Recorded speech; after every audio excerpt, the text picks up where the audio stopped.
Histoire d'en dire plus.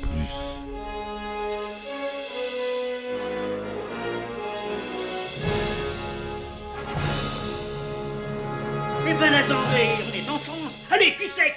Hop.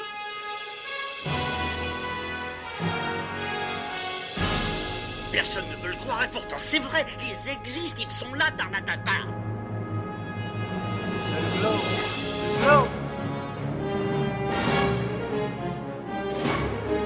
Il faut qu'on pète.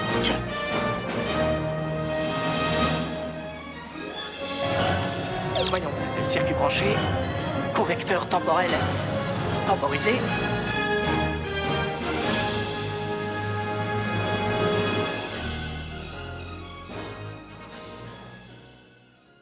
Bonjour, bienvenue sur Histoire d'en dire plus. Aujourd'hui, on attaque un film de super-héros. Le premier qui a été un vrai gros succès blockbuster au cinéma, qui est sorti en 2008. Un film de Jon Favreau, qu'on connaît comme acteur aussi. Il a fait quelques rôles assez rigolos. Moi, il me fait rire. Et c'est le réalisateur du film Iron Man. Donc, notre cher Iron Man, c'est un film américano-canadien, réalisé par Jon Favreau, on l'a dit, sorti en 2008. Il raconte les origines et les débuts du personnage éponyme, issu du comics publié par Marvel, dont je ferai un podcast sur le personnage en lui-même à travers les comics. Je ferai un épisode de podcast spécial sur Iron Man. Il s'agit de la première production de l'univers cinématographique Marvel, ou MCU, et du premier film de la phase 1. Ce film marque aussi le retour au succès au box-office de Robert Downey Jr., qui connaît grâce à ce film un regain de popularité. Le film récolte effectivement 585 millions de dollars pour un budget de 140 millions et sera suivi dès 2010 d'Iron Man 2. En 2022, le film est sélectionné par la National Film Registry, la bibliothèque du Congrès, pour y être conservé comme étant culturellement, historiquement ou esthétiquement important. Ce qui est rare pour un film, un blockbuster hollywoodien. C'est très rare. Normalement, si, il y a Le Parrain, c'est des blockbusters, mais c'est le premier super-héros. Superman n'est pas dans, si je me trompe pas, aucun des films de Superman n'est dans le National Film Registry, qui est quand même une référence, si ce n'est la référence pour les films. Donc il faut souligner ce petit détail. Alors le résumé du film: Tony Stark, playboy milliardaire, n'est pas seulement l'héritier des usines d'armement de son père, les Stark Industries, c'est également un inventeur de génie. Alors qu'il est en déplacement en Afghanistan, afin de présenter sa dernière création, le missile Jericho, il est enlevé par des terroristes de l'organisation les 10 Anneaux. Gravement blessé lors de l'attaque, il ne survit qu'à l'aide d'un scientifique, le docteur Oh Yin-sen, qui lui greffe à la poitrine un électroaimant alimenté par une batterie de voiture afin d'empêcher les éclats d'obus d'atteindre son cœur. Vous avez compris le principe, il a des éclats d'obus qui vont vers son cœur et ils lui ont mis des aimants pour empêcher que ça l'atteigne. Mais en réalité, les éclats continuent leur trajet. C'est ce qu'on verra dans la suite des films. Ne cédant pas aux menaces des terroristes qui veulent lui faire reproduire son missile, il fabrique à la place et dans le plus grand secret un réacteur miniaturisé appelé réacteur ARK pour remplacer la batterie de voiture et une armure primaire. Grâce à cette dernière, et au sacrifice de Yinsen, Stark s'échappe en détruisant la réserve d'armes des terroristes, mais son armure se désintègre après son décollage. Il se retrouve en fuite dans le désert, où il est secouru par les forces armées des États-Unis, dont fait partie son ami, le lieutenant-colonel James Rhodes, que vous connaîtrez plus tard par le Patriot Man, comme j'aime l'appeler, dans les Avengers. Profondément marqué par cette captivité de 3 mois, Stark décide de stopper la production d'armes par Stark Industries, ce qui provoque la panique des actionnaires et la colère de son moteur, Obadiah Stane, qui est joué par notre cher Jeff Bridges, qui était l'ami et le successeur de son père Howard. Stark se lance durant 2 mois dans le développement d'une nouvelle armure bien plus évoluée, avec notamment un nouveau réacteur, afin de mettre un terme aux agissements des 10 anneaux. Dans le village de Gulmira, en Afghanistan, il parvient avec son armure à détruire une grande partie des équipements des terroristes, mais découvre que ces armes sont des produits de Stark Industries, dont tous les nouveaux missiles Jericho. Au retour, il est pris en chasse par 2 F-22 de l'US Air Force.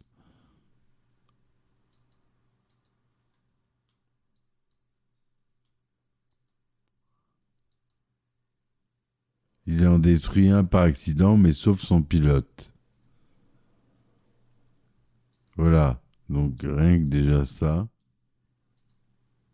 De retour en Californie, inquiet et se méfiant de Stane, Stark charge son assistante Pepper Potts d'espionner ce dernier et finit par découvrir qu'il est de mèche avec les 10 anneaux. Pendant ce temps, Stan élimine le chef des 10 anneaux et récupère les restes de la première armure pour la moderniser. Incapable de reproduire le nouveau réacteur de Stark, il va lui tendre un piège pour lui voler. Une équipe du SHIELD, menée par l'agent Phil Coulson, arrive trop tard pour intercepter Stane, qui parvient à revêtir et mettre en route son armure Ironmonger. Stark réussit, grâce à Rhodes, à se rééquiper de son premier réacteur Arc et part à arrêter Stane en armure. Les 2 hommes s'affrontent, mais le réacteur Arc n'est pas assez puissant face à celui de Stane. Alors que ce dernier est sur le point d'achever Stark, Pepper Potts, qui est joué par Gwyneth Paltrow, fait exploser le réacteur Arc de l'usine Stark. La décharge d'énergie épargne Stark, mais meilleur service l'armure de Stane et le tue sur le coup. Le lendemain, lors d'une conférence de presse destinée à faire passer les événements de la veille pour un accident, Stark avoue aux journalistes être Iron Man, nom donné par la presse au mystérieux homme en armure au lieu de se tenir à la version du SHIELD qui lui proposait de donner. Tony Stark rentre chez lui, aperçoit un homme. Ce dernier lui dit « Je suis Iron Man. Vous vous prenez pour le seul super-héros du monde. Monsieur Stark, vous faites maintenant partie d'un plus grand univers, mais vous ne le savez pas encore. » L'homme se présente comme étant Nick Fury, directeur du SHIELD, venu pour lui parler des Vengeurs et du projet Initiative, la phase 1 du MCU. En septembre 2019, Kevin Feige révèle une fin alternative de la scène post-générique présente dans le coffret Infinity Saga. Dans cette version alternative, Nick Fury fait référence directe aux X-Men et à Spider-Man.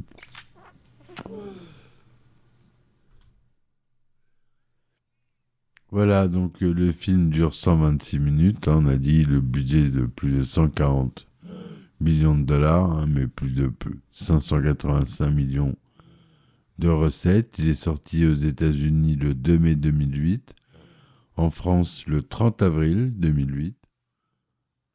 Accord parental souhaité aux États-Unis pour les enfants de moins de 13 ans, tout public en France. Robert Downey Jr. y joue Tony Stark et Iron Man. Gwyneth Paltrow, Pepper Potts. Terrence Howard, le lieutenant-colonel James Roddy Rhodes. Jeff Bridges, Obadiah Stane, Ironmonger. Sean Toob, Dr. Yo Insen. Leslie Bibbs, Kristen Everhart. Et Jon Favreau, le réalisateur, qui joue Harold Happy Hogan, qui est un des gardes du corps. On a un caméo de Stan Lee, le premier. Ou non, pas le premier, je crois qu'il est apparu dans les Spider-Man avant. En tout cas, un caméo de Stan Lee qui joue Hugh Hefner et Samuel L. Jackson qui joue Nick Fury. En avril 1990, Universal Studios a acheté les droits de développement d'Iron Man pour le grand écran avec Stuart Gordon dans l'optique de réaliser un film à petit budget. En février 1996, la 20th Century Fox a acquis les droits d'Universal. En janvier 1997, Nicolas Cage a exprimé son intérêt à incarner le personnage principal, tandis qu'en septembre 1998, Tom Cruise a exprimé son intérêt à produire et à jouer dans un film Iron Man. Jeff Winter et le co-créateur d'Iron Man, Stan Lee, ont coécrit une histoire pour la Fox que Winter a adaptée en scénario. Il incluait une nouvelle origine de science-fiction pour le personnage et présentait MODOK en tant que méchant. Tom Rothman, président de la production chez Fox, a attribué au scénario le mérite de lui avoir finalement fait comprendre le personnage. En mai 1999, Jeffrey Kane a été embauché pour réécrire le scénario de Winter et Lee. En octobre, Quentin Tarantino a été approché pour écrire et réaliser le film. Ce dernier quittera le projet pour divergence créative et ce sera Joss Whedon qui le remplacera. Mais le film devient trop coûteux. Il finit par être abandonné. Fox a alors vendu les droits à New Line Cinema en décembre suivant, estimant que même si le scénario de Winter Lee était solide, le studio avait trop de super-héros Marvel en développement et nous ne pouvons pas tous les faire. Ils ont loupé le coche. En juillet 2000, le film était écrit pour New Line par Ted Elliott, Terry Rossio et Tim McInnes. Le scénario de McInnes a utilisé l'idée du caméo de Nick Fury pour monter son propre film. En juin 2001, New Line est entré en pourparlers avec Joss Whedon, un fan du personnage, pour le réaliser, et en décembre 2002, McGuinness avait rendu un scénario terminé. New Line a adopté une approche unique pour écrire le scénario du film, engageant David Hayter, David S. Goyer et Mark Protosevich pour s'asseoir dans une pièce et simplement parler devant la caméra d'Iron Man pour quelques jours. Après cela, Hayter a été embauché en 2004 pour écrire un scénario. Il a retravaillé des scripts qui avaient été écrits par Jeff Winter, Alfred Gross et Miles Millar, qui avaient inclus le méchant le mandarin et Pepper Potts comme un intérêt amoureux. Hayter a supprimé le mandarin et a plutôt choisi, qu'on verra plus tard dans le 2 ou dans le 3, je ne sais plus, et a plutôt choisi de poser Iron Man à son père, Howard Stark, qui devient War Machine. Hayter a dit que vous voulez essayer de refléter votre héros avec votre méchant autant que possible. Pour son raisonnement derrière faire de Howard le méchant, il a également fait de Bethany Cabe l'intérêt amoureux du film à la place de Potts.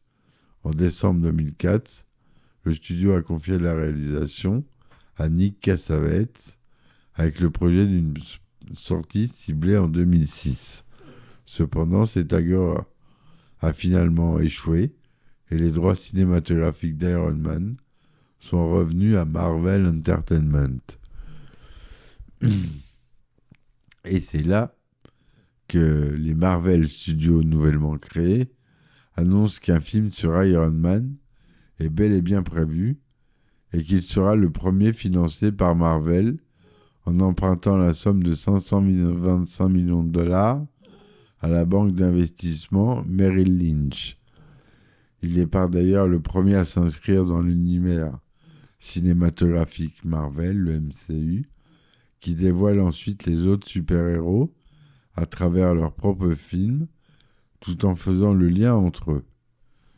En novembre 2005, Marvel Studios a travaillé pour démarrer le développement à partir de zéro et a annoncé Iron Man comme leur premier long métrage indépendant, car il était le seul personnage majeur non déjà représenté en prise de vue réelle, et le fait qu'il s'agissait d'une production originale Marvel. Lorsque le film eut un scénario, même les demandes de réécriture se sont heurtées à de nombreux refus. Les premiers scénarios du film faisaient également référence à Spider-Man 2 de 2004 de Sony Pictures, en identifiant Stark comme le créateur des Bryoniques d'Otto Octavius. Afin de sensibiliser le grand public à Iron Man et à l'élever au même niveau de popularité que Spider-Man ou Hulk, Marvel a dirigé des groupes de discussion essayant de trouver un moyen de supprimer la perception générale selon laquelle le personnage est un robot.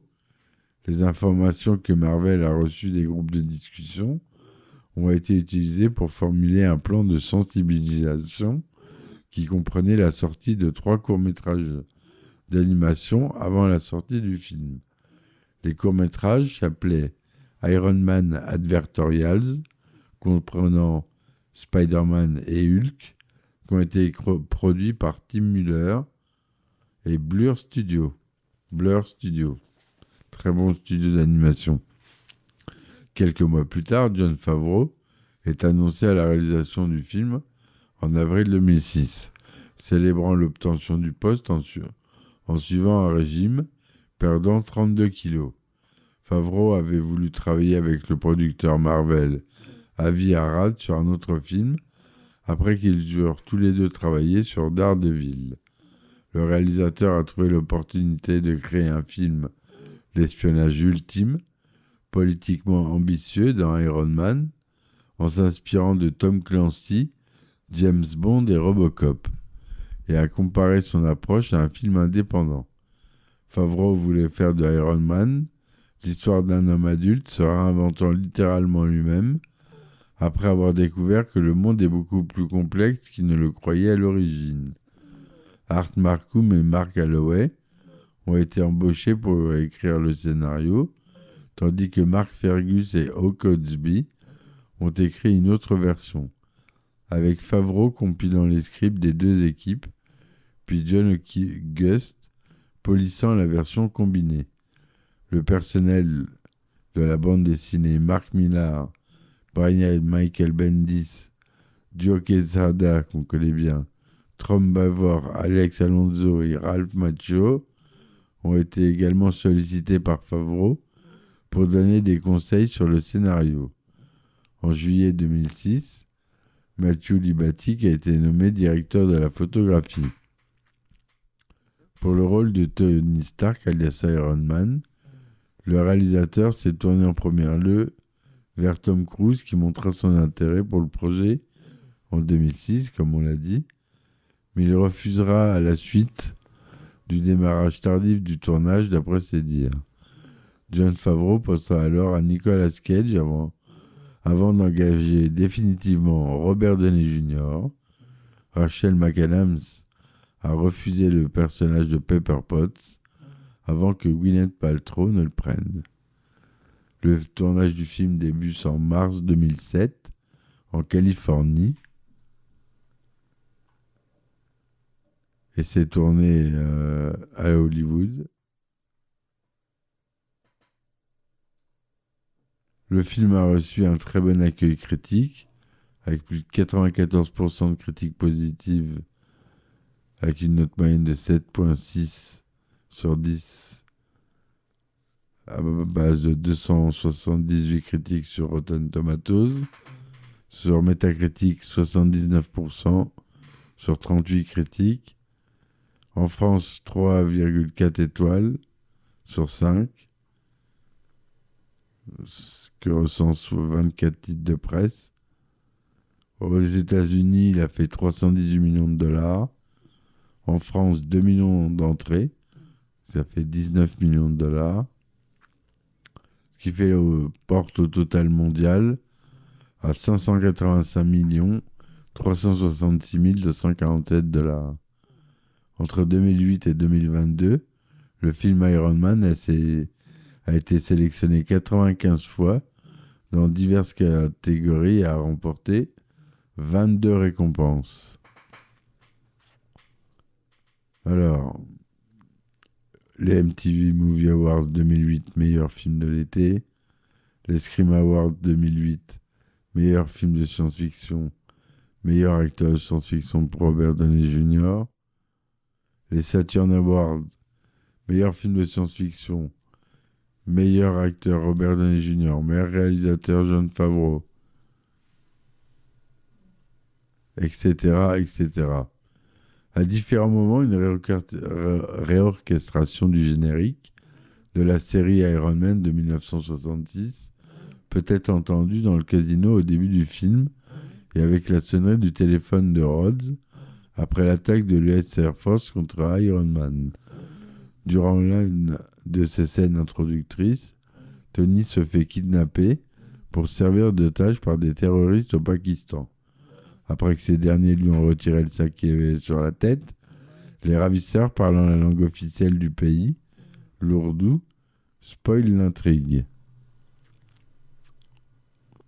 En effet, lorsqu'il s'adresse à la caméra en ourdou, les extrémistes, demandant probablement une rançon en échange de la vie de Stark, révèlent en réalité l'entièreté de l'intrigue du film, en évoquant entre autres leur relation avec Stein.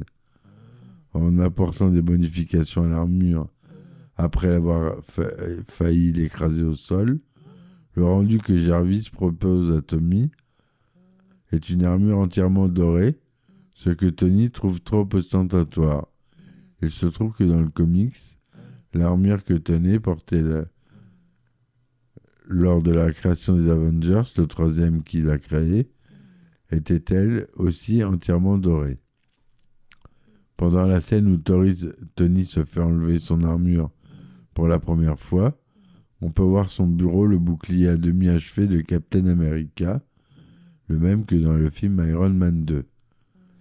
Au milieu du film, lorsqu'Iron Man affronte deux avions de chasse, ceux-ci ont pour nom de code Whiplash 1 et Whiplash 2.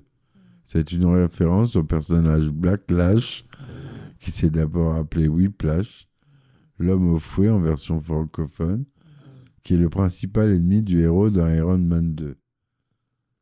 Lors de la scène du premier vol de Tony chez lui, à un moment donné, il demande à Jarvis, l'ordinateur intégré dans son armure, quel record d'altitude détient le Blackbird SR-71. Il s'agit de l'avion qu'utilisent les X-Men dans la série des films. La sortie du film en DVD et Blu-ray est sortie le 5 novembre 2008 en France chez M6 Vidéo. Il y a eu deux suites, Iron Man 2, comptant comme la troisième étape et faisant partie de la phase 1, et Iron Man 3, comptant comme la septième étape et faisant partie de la phase 2. Voilà ce que je voulais vous dire, mes amis, sur ce film culte qui a lancé le MCU. Peu importe ce qu'on pense du MCU, c'est un phénomène populaire. Je me devais d'en parler, donc je vous en parle. J'espère que ma chronique vous aura plu. N'hésitez pas à vous inscrire, à vous abonner pour avoir les nouveaux épisodes qui sortent. J'essaye chaque jour, mais j'ai pas toujours le temps malheureusement. J'essaye de faire au mieux. Voilà, si vous voulez m'aider dans mon travail, vous pouvez me supporter sur mes plateformes telles que Ulule, Patreon, Tipeee. Il y a les liens en description du podcast. Allez-y. Il y a des épisodes inédits sur Patreon pour un petit abonnement de 2 € par mois. Et il y a pas mal d'anecdotes de tournage inédites. Et des épisodes inédits. Voilà, merci mes amis. Je vous dis à ciao ciao pour un nouvel épisode. Et à bientôt. Bye bye. Histoire d'en dire plus.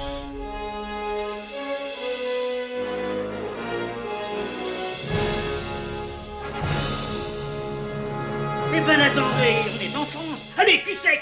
Hop.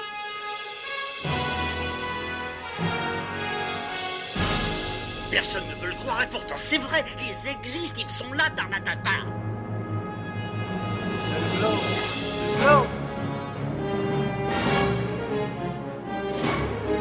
Il faut qu'on pète.